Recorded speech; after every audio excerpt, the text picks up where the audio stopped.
Good afternoon, everyone. My name is Jill Pulsifer. I'm a workplace consultant here at WCB. Joining us today in behind the scenes is my colleague David Welsh. We do have all participants muted and video disabled just to keep the video and audio running smoothly. But the chat is open and David is going to keep an eye on things, answer questions as they pop in.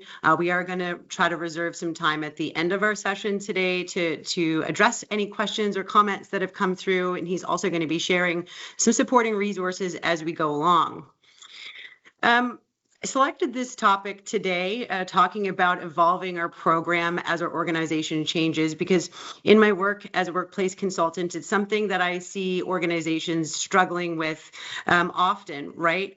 We live in a very rapidly changing economy, rapidly changing world, and so organizations are constantly needing to pivot, and we're changing service offerings, products, and dealing with changing, legislation and global conditions and all of those sorts of things. And, it's really, really challenging for folks to try to keep their safety program moving in lockstep, right? As our operation changes, so do our risks and so do our risk management needs.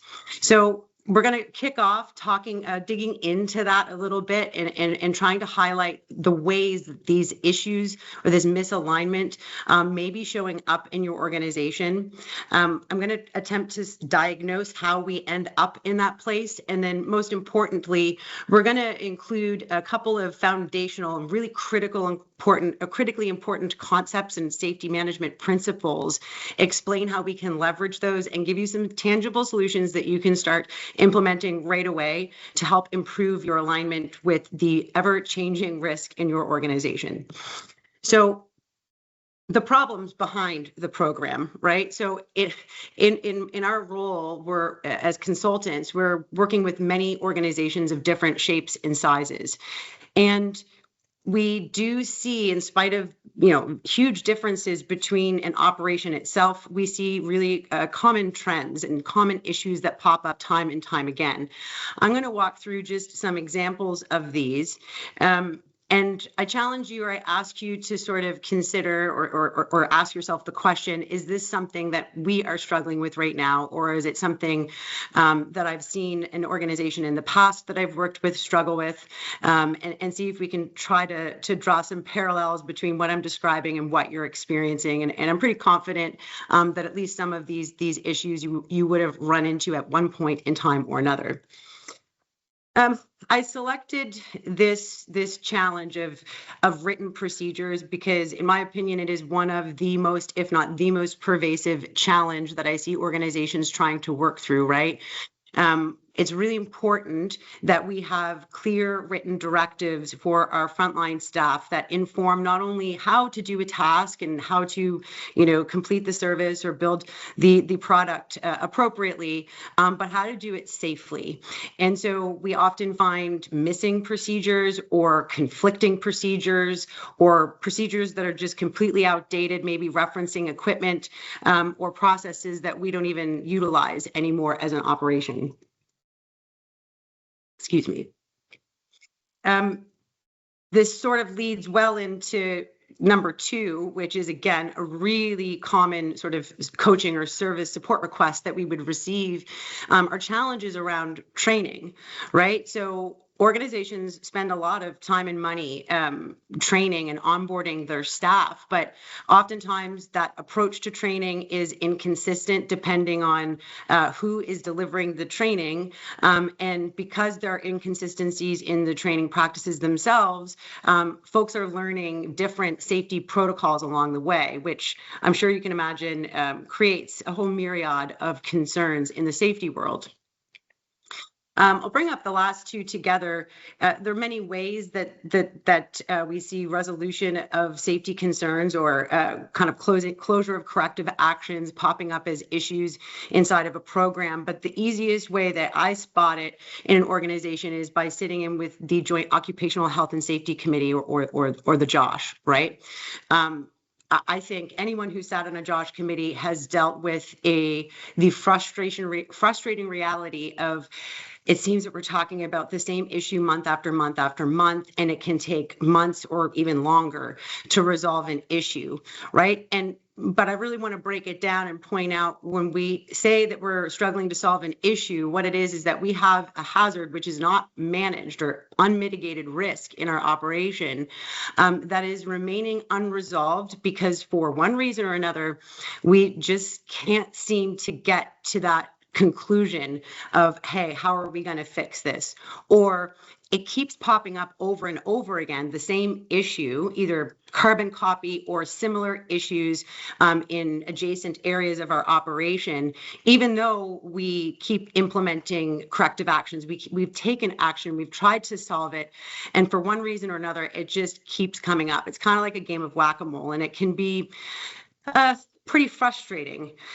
So the one thing that I noted in my work with employers and with organizations is that they try to solve each of these issues typically in isolation, right? So we'll get a call saying, hey, we're having issues getting resolution on concerns or closing action items with our safety committee. The committee's just not feeling very effective. Can you come and give a hand with that? Or, hey, we're really struggling with training. But often I find all of these things inside of the same organization simultaneously. And in chatting with employers, and you ask, well, what steps have you taken to try to solve the problem? There's a common thread, right? Is that folks are looking at each of these problems in isolation. And when we do that, we tend to respond with isolated solutions. And that leads to something that I've kind of coined as the Frankenstein effect. So when I mention Frankenstein effect, I'm referring to Mary Shelley's story of Frankenstein. And Victor, the main character, had a very admirable goal, right? He wanted to create something better than ever seen before by assembling carefully selected individual parts into what he thought would be a perfected whole.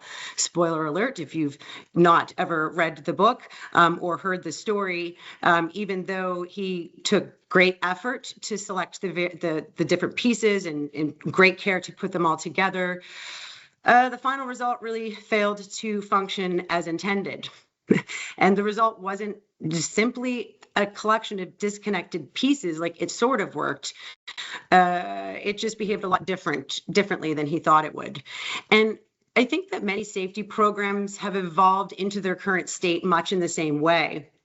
In fact, I would say the majority are born that way, right or wrong, built by an eager pioneer of safety who came before us, right? And we inherit it.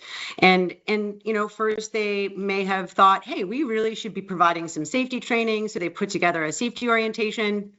Then, someone might think we should, formulate a safety committee, and piece by piece, they sort of fill up this binder with more tools and more protocols, and really admirable pursuit with excellent intentions. And I am grateful for our safety pioneers out there in industry. But we end up with this binder of pieces which were sort of mulled together over time and not really built as, a system. And then once the program is up and running, right, we sort of continue on with this approach. And we're responding to legitimate problems with solutions that sometimes are reasonable, and they seem reasonable when we look at them in isolation, but things don't always get improved the way that we had hoped. And I'm not going to go through all of these in painful details, but I'll dive deep I'll explain how this is laid out, and then I want to dive deep into the first one there as an example. So trigger, this is simply, common safety activities or safety program elements that many organizations may have in place or may be responding to. And so then we have a response to those triggers, and then over time, we end up with sort of the outcome, right? So in the case of an incident investigation, and this one sort of makes my eye twitch a little bit sometimes because it's really, really common. We'll have someone who gets injured at work, and we conduct an investigation, and we conclude that the reason that the incident took place was that the worker failed to follow the procedure. If we recall in the last slide, a lot of organizations struggle to actually maintain accurate and easy to use written procedures. So that in and of itself is sort of an issue. But then we respond to that that trigger, or we come up with the corrective action of, well, we'll retrain the worker, or it can be any iteration of that. Retrain the worker, reminded worker, we held a toolbox talk, had them review a procedure, whatever it might be. And the problem is that we just keep giving more training, right? And we're failing to sort of acknowledge that the first round of training didn't work. And so I'm not really sure why we think if we continue to provide the same training with the same approach, with the same tools to the same person, we're going to end up with a different outcome. But this is incredibly common. And we may never actually ask whether the training process itself is effective. Do we have a methodology for proving competency? Is the procedure clear and reflective of the practice that we want people to employ? Is the procedure actually based on the realized hazards and risks? And does it describe the safety control measures that we want them to use? Or are they just steps on how to produce the widget or provide the service, right? And so as a result, we just keep spending more time training. We may find documentation gap during a program review or an audit, so we add another form. And I don't know about you, I've worked in places like this in a previous life where it's like death by documentation, and there seems to be forms for forms. And I'm filling out a form for one process I need to complete on a Monday, and then I'm involved in another process 2 days later, and half of that form is similar information that I recorded on Monday through that other process, right? And so it can be a little bit frustrating, and we just create bulk. There's more paperwork, more time spent, more records to manage, and so on and so forth. We may implement new control measure, right? So a worker expresses a concern by way of a hazard reporting form, and we say, yeah, absolutely, that's a concern. And so we create a new safety provision or safety step or new piece of PPE, whatever it might be, and another layer goes on top of everything else. And so individually, all of these actions make sense in isolation, right? But one of the unintended consequences is that we are just gradually accumulating more layers and more tools and more bulk and more processes and more forms, right? We also, when we layer without considering the bigger picture, we often end up failing to pull out outdated or obsolete information. So we end up with contradictions or conflicting information. It makes it more difficult to identify where we still have gaps, because when we find a gap, we just kind of plug the hole, so to speak, right? And we end up with a lot of informal or ad hoc controls, right? So in the case of this hazard reporting example, we may put in a new control and we may communicate that in a toolbox talk to our existing staff, but did we update the procedures? Are we making sure that new folks coming in are getting that information and understand the expectation we have? And so over time, the program gets larger, and that doesn't mean it gets better. And so I challenge this notion that continuous growth, that adding more is going to lead to continuous improvement. And to be honest, the consequences aren't just these sort of administrative inefficiencies. When workers, who are often the end users of front-facing tools, right, when they're repeatedly encountering those inconsistencies, or when our frontline supervisors, who we really rely on to drive the daily ins and outs of risk management, keeping our people safe, get frustrated because they feel like it's clunky and difficult to use, or they have to fill out the same information in 7 different spots, right? Folks start to draw conclusions about the system itself. And I want to talk about perhaps the hidden cost of that. And to do that, I want to talk about, I'm just going to create an imaginary scenario here for a second. Let's just say we've got a worker who is tasked with completing a non-routine task or something that they haven't done in a while for whatever reason. And so they're a little bit fuzzy on a couple of the steps. And so they go over to their binder of procedures or the safety binder at their workstation, seeking guidance. So they're doing exactly what we hope they would do. And they go and they consult the written directives. And instead of finding a clear answer and clear instructions, hypothetically, they find 2 or 3 different documents that all sort of refer to different parts of the process. And some of that information is actually conflicting. And so now the worker has to make a decision in that moment. They've already done what we would pray every worker would do, right? And they're not sure, so they go and they get that information. They've made an effort. They've spent the time sifting through. Undoubtedly, they're maybe a little bit frustrated at this point. What I see is they kind of have 3 doors, or 3 roads they can go down. The first is they could make a second attempt to seek clarification. They have patience, right? So I would say probably not the average response in that situation. We hope it would be, but realistically, in my experience, not so much. Second option is they evaluate the options in front of them and they pick the one that they think is best, right?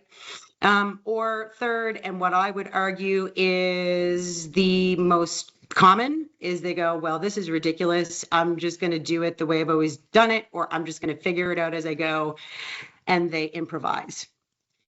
And so this is why my eye twitches a little bit when I see retrain the worker on an incident investigation form as a corrective action, particularly if I go back and I review the procedures and I can see myself that those procedures aren't clear, right? Regardless of what the worker selects here, none of these responses or choices indicate a problem with the worker.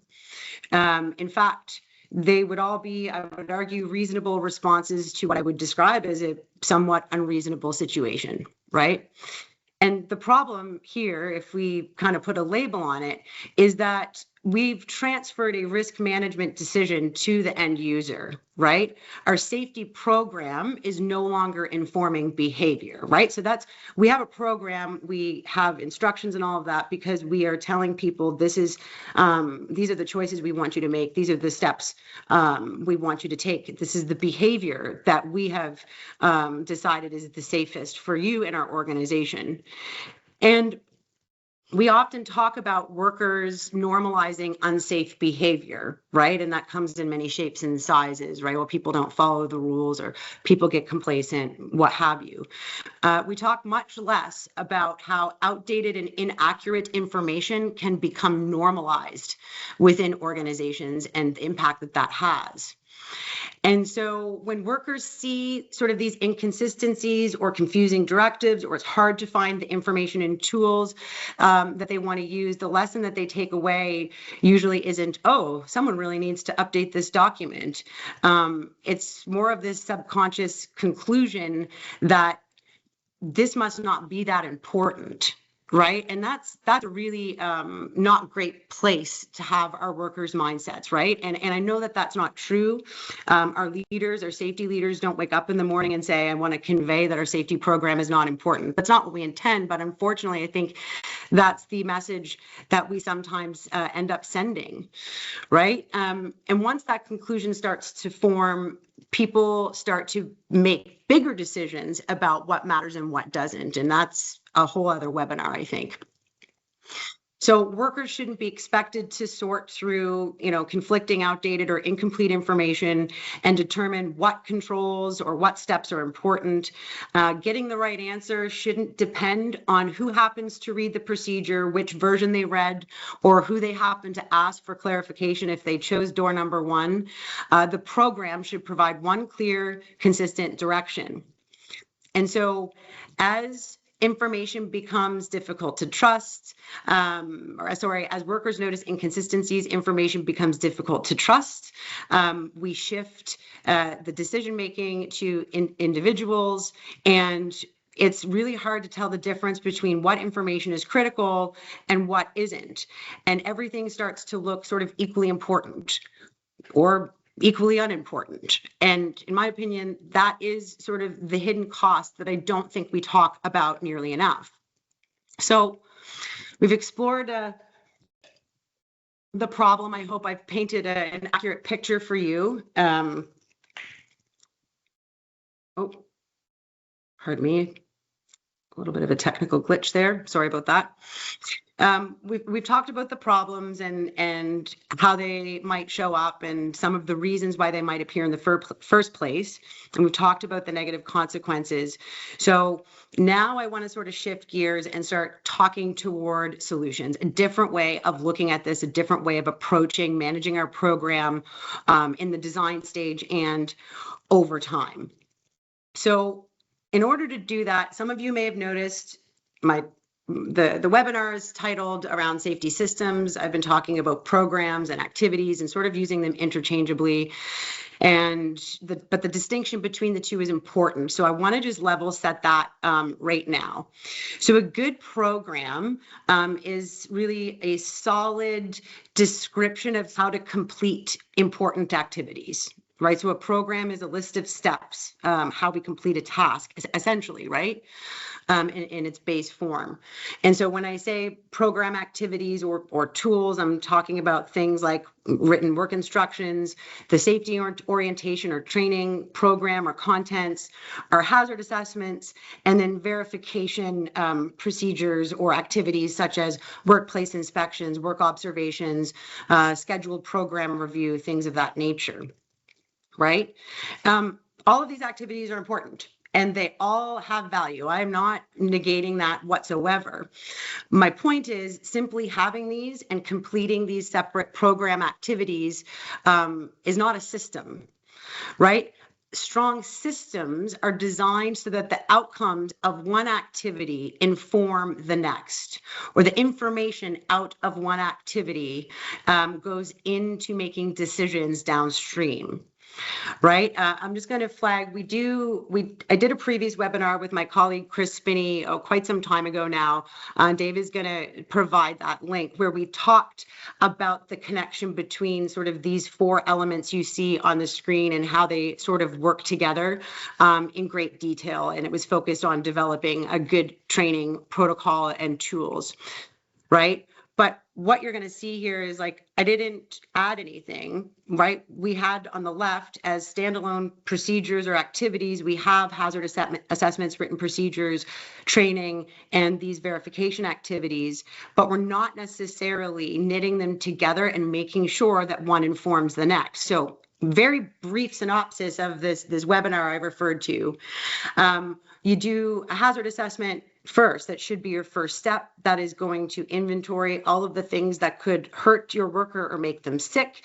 It helps us to understand what sort of risks that presents to the worker, and it helps us to inventory controls and make decisions about whether we need to do more to protect the worker. We then take that information and that informs our written procedures, which are actually a control, right? And then we train to those written procedures, right? Then we're out doing workplace inspections and performance reviews and work observations, and we're verifying that that training was effective, that folks are following procedures, and that we've properly managed risk. And if we haven't, then we go back to the beginning and we keep going in this sort of endless cycle, right? So in other words, simplify this, a system connects activities through the flow of information. And that is a critically important concept, right? I mean, I don't know about you, but I have seen way too many times, ask the question, do you guys have hazard assessments? Oh yeah, we do. And then we dust off, half an inch of dust off of a binder. And there's some hazard assessments that were completed 10 years ago. And then when I compare that to the downstream tools, like the information in that hazard assessment didn't go anywhere. right? I mean, yes, we checked the compliance box, right? We said, yeah, we have to have hazard assessments. So we went out and did them. But if we're not using that information and connecting it to the next activity or tool or decision, there really is limited value in completing the activity in the first place, right? And this is why I'm a huge advocate for systems thinking. And it's great to have a compliant program that has all of the pieces, but we really start to get value when we start knitting those pieces together through the information. But there are many processes inside of a robust safety program, so therefore many procedures and therefore a lot of information. And so how do we determine what information matters and where it needs to go, right? That is a bit of a conundrum. And to answer that question, I am going to dive into very briefly an overview of, basic tenet of risk management, and it is this hazard identification, evaluation, and control cycle. So again, another resource, this could be a webinar all on its own. I don't believe we've done one yet, but David's going to link to a course that is offered free of charge to residents of Nova Scotia that explores this topic in great detail, and it's offered through CCOHS in partnership with LSI. So he's going to send that information to you. So if this is a fairly novel concept for you, if you are new on your safety journey, I really do recommend diving into this and gaining a really strong understanding of this. For the purposes of today, I'm going to give a 30-second walkthrough of this process and sort of explain in basic terms how it works. And then we're going to talk about how we use it to inform our program decisions. So typically, we would start at the top right-hand corner with identify hazards, right? So that's simply looking at the work or the work environment and determining what conditions or behaviors could hurt someone or make them sick. We then ask questions to determine how much risk is there, or there's like a risk evaluation, right? Is this a risk of a paper cut or a risk of something, much more serious or somewhere in between? We use the risk level to help us make decisions about what types of controls and how many control measures do we put in place. You think of airlines as an example. There is, a huge amount of risk if an airplane falls out of the sky, and that's why they have a very long list and varied types of control measures to make sure that that doesn't happen, right?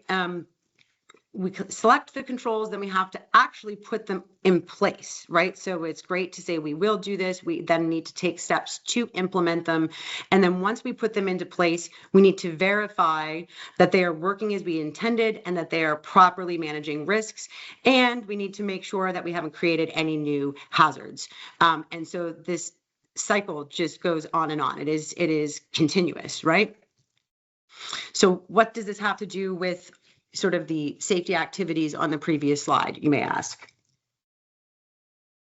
I like to think about this sort of like a merry-go-round, right? It doesn't matter if we hop on the pink unicorn or the blue horse or the green horse, right? Or where on the merry-go-round we got on or got off. Once we're all on the carousel and the ride starts, we all just keep going around in a circle. And so it really becomes about entry point to some degree. So talked about hazard assessments earlier. You are going to move through various steps in this cycle, but that would sort of be the entry point for that. Training and procedures, right, as I alluded to, they are control measures. And so once we have actually said, here is the procedure, we are going to do it this way, and we train people to that, those are administrative controls. And so we're entering at that point in the cycle. Workplace inspections, typically we have a list of all of the different safety equipment and control measures, and we go out once a month on average and check things out and make sure that those controls are working as intended and they're in place and get in good condition, right? All of these activities are generating information that relates to hazards, risks, controls, or control effectiveness, right? They're not independent processes. They're contributing information to this same never-ending cycle of hazard control and management. Even incident investigations, right? They are no different. I know that we like to use these fancy, not fancy, but we have, different software you can use for root cause analysis, and there's sort of unique terminology inside of the concept of incident investigation and root cause analysis. But root cause analysis really boils down to figuring out what hazards caused harm, the harm we're investigating, and why did our existing controls fail to prevent it, or why did we not have controls in place in the first place, right? It is just another iteration of hazard ID evaluation and control. So if all of these activities are contributing information to the same hazard and control process, you would expect that information to follow a similar path through any given organization. And unfortunately, in practice, that's not often what we see. So I'm going to just go through sort of 3 different routine processes that you might see in a given organization, and how we typically see these present, and how I know there's sort of an underlying issue with misalignment of our processes within our program. So a worker identifies a hazard and they let their worker rep of their committee know. The committee tables that at the next meeting, so it might be a couple of weeks later, and they discuss it as a committee and they put forward a recommendation, and then we document that action in the meeting minutes, and that's where it lives. Or we may have, as I explained in the last slide, an incident, right? So in that investigation, we uncover a hazard. The worker reports the injury to the supervisor, but maybe the safety manager comes in, completes the investigation, and they make decisions and recommendations around corrective actions, and that information lives in our investigation report. And maybe it is the supervisor during a routine inspection, they note a hazard, but it's something that needs to be repaired. They're not really sure what's involved in repairing it, so they send an email over to maintenance and let them know something's broken, and then it ends up living and being tracked in a maintenance system, maintenance tracking system, if an organization has one. So as a result, we end up with like similar issues, right? These are all hazard ID, eval, and control mechanisms, and they're all living in different places, being owned by different people, and they're receiving different levels of attention based on who discovered them and how they were discovered. And so this Frankenstein effect continues, right? We have all of these different processes that aren't necessarily cross-talking. And so to me, if we are really employing this cycle of hazard ID evaluation and control and verification, all of these processes should be following a common pathway through an organization, right? So, but how do we do that? Right? How do we figure out how we line all of this information up? Who owns what piece? Is this an arbitrary assignment, or is it based on something more practical, right? So we have to really answer the questions of, who needs the information, who has the authority to act, and who is accountable for the outcome, which brings us to the second sort of foundational principle I'm knitting into this idea of system, which is the internal responsibility system. So a lot of folks, may be familiar with this, and it really comes down to everyone owns a piece of safety. Everyone has a responsibility for health and safety in the workplace. David Welsh, who is our moderator on the chat today, he delivered a webinar on IRS and due diligence last year, I believe. So he's going to plug that link in there if that's something you want to dive into it more deeply. But there's sort of 3 main tenets or pillars of the IRS. 1, everyone has a role to play, as I explained.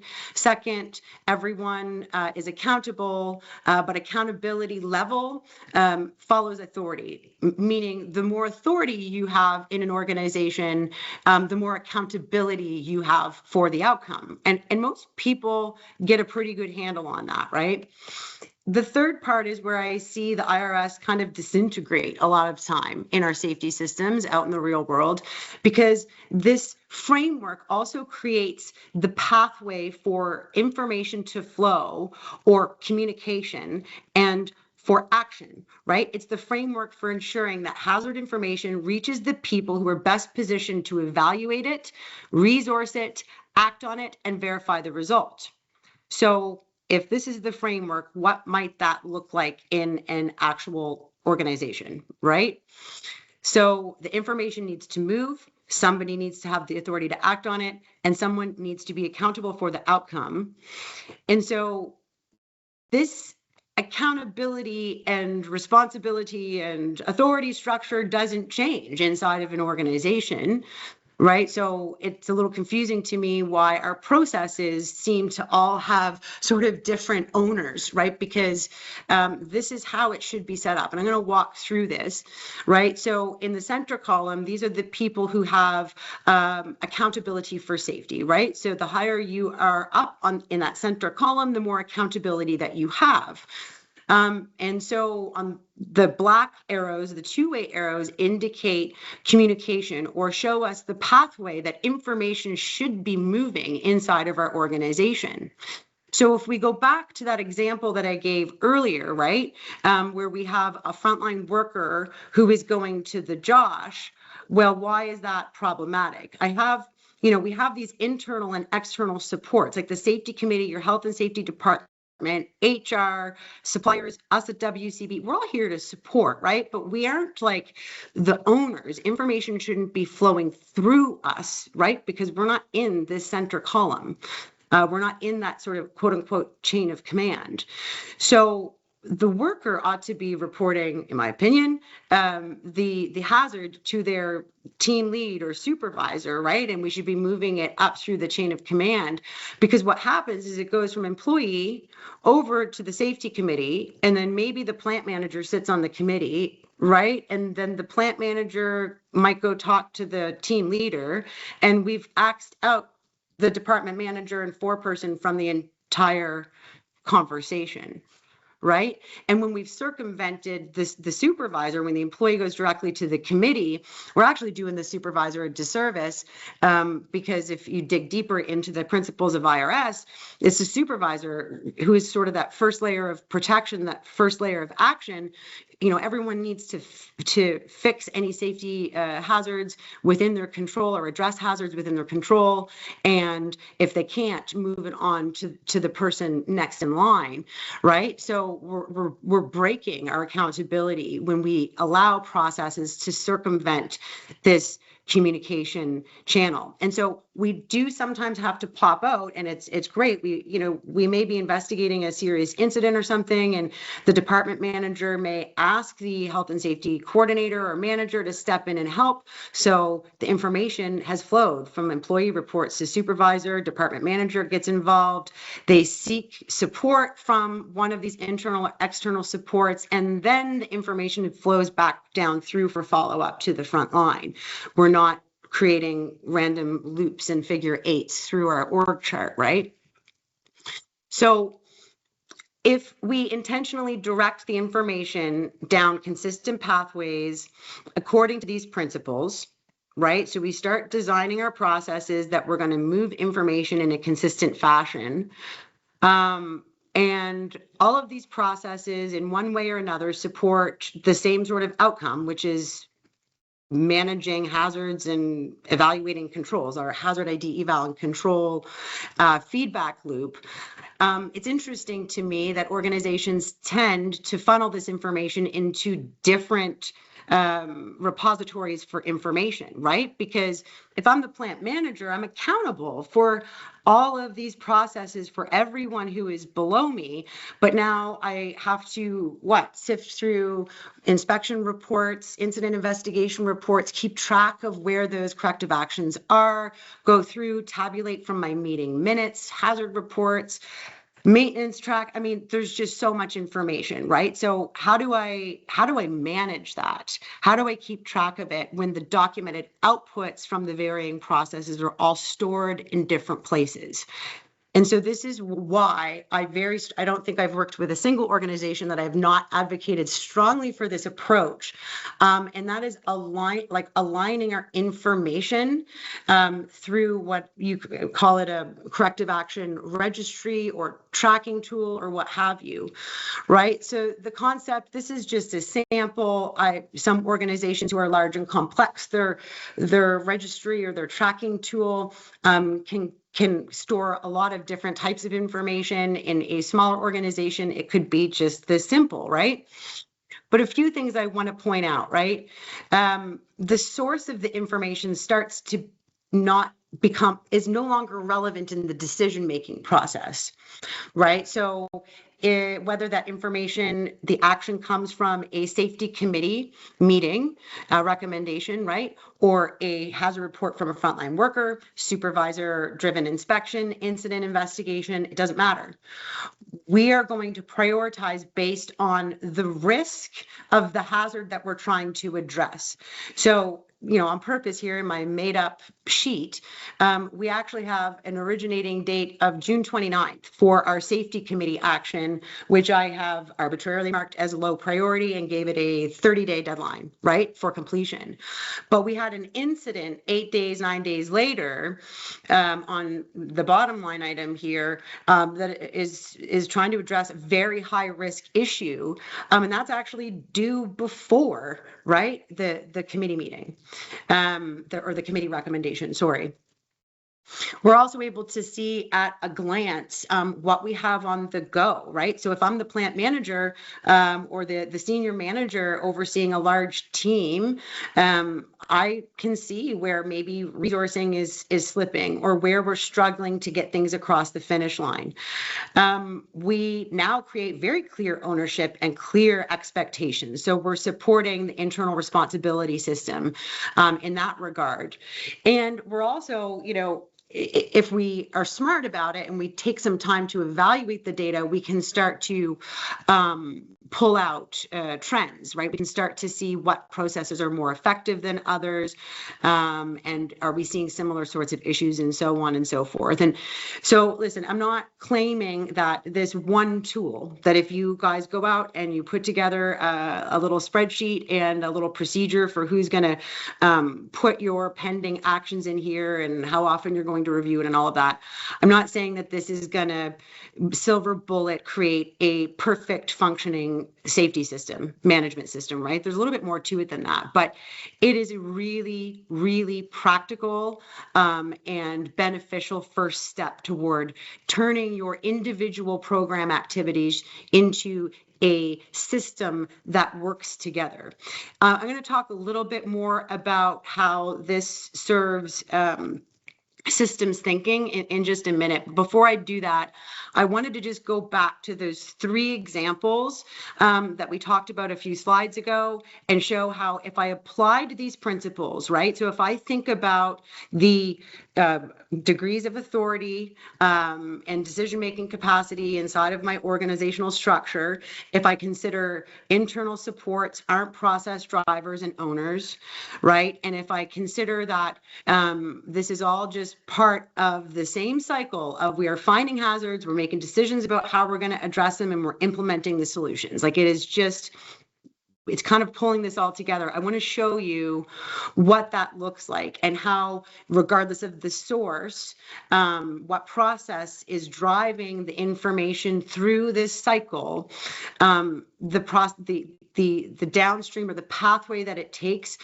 should remain relatively consistent. Now, there may be nuances and there are exceptions and there are whataboutisms. I'm not claiming this is 100%, but the vast majority should look something like this. So this is the original iteration, right? Worker identifies a hazard. They notify their safety committee that they have an issue. The committee brings it to the meeting. We talk about it for 10 minutes. It goes into meeting minutes, and we may or may not have it addressed by the following month. If instead of doing that, we go worker identifies the hazard, it goes to the supervisor. The supervisor makes a decision about the corrective action, or if they can't, they're going to go go to the manager who is going to support that implementation. And support may look like freeing up time to get it done, or helping to juggle priorities when we're dealing with client demands and production demands and things like that. And then, yes, it's still going to the information is still going to initially be recorded on a hazard report form, but we're going to then bring that into this corrective action tracker, this central repository for information, and we're going to monitor that through to completion alongside all of our other inputs. And so this way, the information is throwing through the chain of command. Authority and accountability are considered in the flow of information.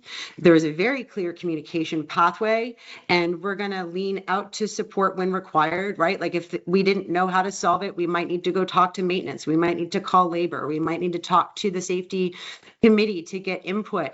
But we're not going to disrupt this particular flow of information, even if we need to step outside this path for a moment to get support. And then finally, I want to show you how this is repeatable across processes. So then we go to the second example, which was the incident investigation, right? Which is just a hazard that wasn't controlled that unfortunately caused injury, right? So the worker reports the incident to the supervisor. The supervisor then leads that investigation with support from the committee and subject matter experts as needed, and determines the corrective action. We now have accountability and oversight. The manager will review that and support implementation, and we're going to track it through to completion in the same spot as the information coming from the hazard report form. And the same thing for the inspection, right? We now have maybe multiple departments involved. So there's a bit of nuance there, but the supervisor, they still have staff who are working in that area who are being exposed to a hazard, right? So there still is accountability there. We can't just say, oh, well, I told Bob in maintenance, so he'll get it sorted, right? It's not really how it works. So the supervisor is still driving it, right? Because it's in their area of oversight. They're going to go consult with maintenance. They might need to put in a maintenance ticket and that sort of thing. But they're not going to just punt it to maintenance and sort of let it disappear to the abyss. Now we may have multiple managers depending on, you have the department manager, maybe the maintenance manager. Again, this depends on complexity, but again, it's all going to end up in that central tracking tool, right? So we now see this repeated pattern. The other really cool thing is the first time you sort of stand up a process and you're trying to figure this out and put in your mechanisms and figure out when you're going to review and how quickly does information need to move through and all of that, it takes a bit of time. But with every layer, it becomes more and more efficient, and folks can start to anticipate without even looking at the safety program instructions. They kind of just anticipate where they go next, right? It becomes very intuitive because it's patterned. So I did say I was going to come back to this, and I'm going to put a bow on it in this slide here. We have this central corrective action tracking sheet, which helps to identify where hazards, risks, and control may be out of alignment. It's like a window into looking at that. We still need to apply systems thinking, right? And our hazard ID evaluation and control and this big plan, do, check, act, continuous improvement cycle thinking to it. But it really does help us to get there. So, for example, if you have chronically overdue corrective actions in maybe it's one department, right? This isn't about going in and finger wagging at John from Department A. It's about asking, all right, are we assigning these things to the people who have the authority, ability, resources to actually get them done? And what are the barriers that are preventing us from getting these corrective actions implemented? But we actually now can see we have an issue to address because it's all in one spot, right? And we have visibility into it.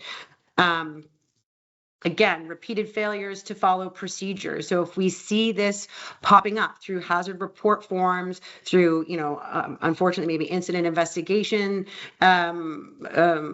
results or reports, if it's happening over and over again, and we've already looked and said, no, our procedures are good, right? Our procedures are tight. They reflect the hazards and controls we expect. They are easy to read. We train to them. Well, maybe we have a bigger issue, right? Maybe now this is a supervision or accountability piece, a leadership competency thing, or lack of understanding of what I own, right? It's a broader issue, right? So we're not just going back to the worker and saying, hey, we told you need to do it this way. We're taking a step back and saying this is a chronic issue, and we're seeing this in multiple places over time. There's something bigger going on. This one I love. So if you are getting findings or actions out of some processes, but you have some processes that just never seem to generate action, that should raise an eyebrow, right? So inspections, maybe your form isn't specific enough. Maybe it's people are just going through the motions. Maybe they don't really, maybe they need a bit more training, right? So if you're not seeing any inspection findings, but we have workers reporting hazards, or we have people getting hurt because of uncontrolled hazards, that should raise some questions around why isn't our inspection process proactively identifying these things. And then finally, if you have similar issues appearing from multiple sources, right? So you have same sorts of hazards popping up in different departments. Instead of, this is where it can get really cool, right? So instead of us solving for Department A and then Department B and then Team C, we can take a step back and say, all right, we've got a common hazard, common risk profile here. How can we solve this holistically and in one sort of cohesive approach, right? So, listen, to reiterate, I'm not saying that this is the system, but it is an invaluable tool, and it is a critical first step to begin interpreting the information that we are generating through our safety activities through a systems lens. Additional triggers and checkpoints are involved in creating and maintaining a, bona fide safety system, which is going to really move in lockstep with your organization. And that, could be, a webinar number 2 on the topic, perhaps. But I really do. I believe it because I've seen it work time and time again, that if you adopt this approach, that it will serve as a really awesome starting point and help simplify your efforts to keep your program lined up with your shifting risks. So I know that was quite a bit of information, and we have a bit of time for questions. So I'm going to stop sharing here in just a moment. If there was anything you disagree with, or if there was anything that surprised you, or if you wanted to discuss challenges toward taking the next step, I would love to hear about that in the chat. David is going to send out, I know he's been sending stuff into the chat as we went along, but we have a consolidated single PDF with the links to the resources we've referenced today, as well as to this survey. I really hope that all of you take just 3 minutes or less. I believe it's 5 questions. We're looking for input on future webinar topics and things you would like to see coming down the line in the future. Responses are anonymous, and like I said, it should only take just a couple of minutes, so you can use the QR code, and we've also hyperlinked the QR code in the incoming resource if you prefer to do that on the desktop. So that is all that I have for you today, and I'm going to come off of screen share and see how we're making out in the chat. And David, feel free to come on.